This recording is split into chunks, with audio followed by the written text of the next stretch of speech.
Dari keramaian suatu wilayah nun jauh di perbatasan Kabupaten Bogor dan Bekasi, tersimpan jejak sejarah suatu bangsa asal-muasal suku budaya yang terpelihara dengan nilai-nilai luhurnya dan menjadi inspirasi dari berbagai ragam dalam rasa dan rupa, jadi bagian tak terpisahkan dari kehidupan manusia.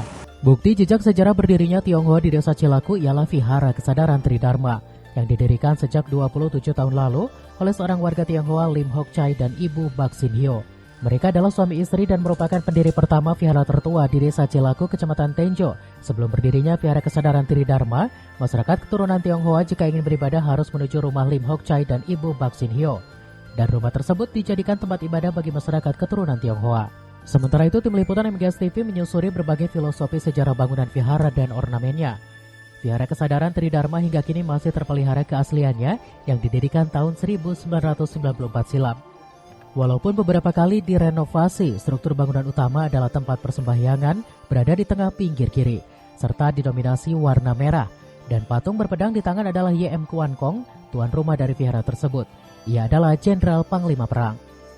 Ketua Pengurus Vihara Kesadaran Tridharma Ko Andi mengatakan bahwa sejak dahulu keturunan Tionghoa berada di Desa Cilaku. Bahkan dari segi budaya dan bahasa yang mereka pakai sehari-hari ialah bahasa Sunda. Pada dasarnya sejak dahulu budaya Tionghoa sudah bercampur dengan masyarakat Muslim di Kecamatan Tenjo, walaupun agama minoritas di tempatnya. Keunikan dari vihara ini ada tempat khusus untuk persembahyangan kepada Kesultanan Banten.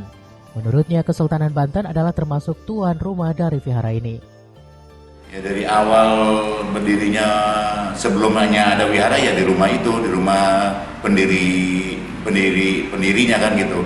Bapak Lim Hock Chai almarhum, terus Ibu Bang Sinyo udah almarhum, ya dulu kan di rumah beliau tuh.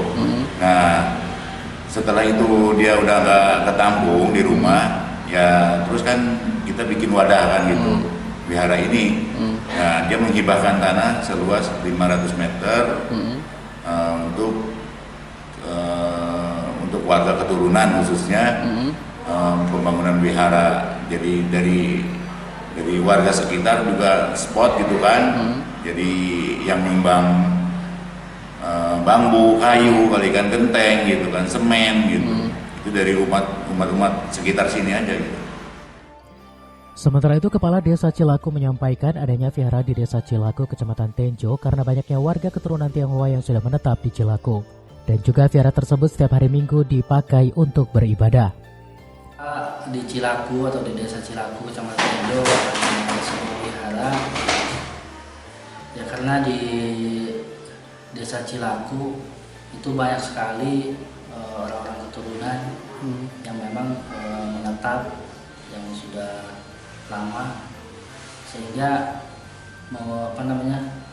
mempunyai kebutuhan untuk sarana keagamaan dari agama yang mereka anut. Itu banyak sekali warga Tionghoa yang datang ke sana untuk melaksanakan ibadah rutinitas setiap hari Minggu. Jadi tidak hanya wihara itu digunakan oleh warga di Desa Cilaku saja, banyak yang dari Desa Cilaku yang berdatangan untuk melaksanakan ibadah berjamaah di wihara tersebut. Salah satu warga Cilaku, Ahmad Rifai, mengaku adanya vihara di Desa Cilaku sudah sejak lama berdiri. Menurutnya, vihara yang berada di Kecamatan Tenjo ini merupakan mayoritas Muslim dan bentuk toleransi antar umat beragama. Ia berharap toleransi antar umat beragama terus dilakukan karena tiap-tiap agama selalu mengajarkan untuk tetap menjaga toleransi. Hingga kini vihara tertua di Kecamatan Tenjo akan dijadikan oleh pemerintah setempat sebagai situs sejarah yang bisa menjadikan sejarah kebudayaan Tionghoa atau Cina Benteng yang bermukim di Desa Cilaku, Kecamatan Tenjo, Kabupaten Bogor. Dari Tenjo, Kabupaten Bogor, Iwan Setiawan melaporkan.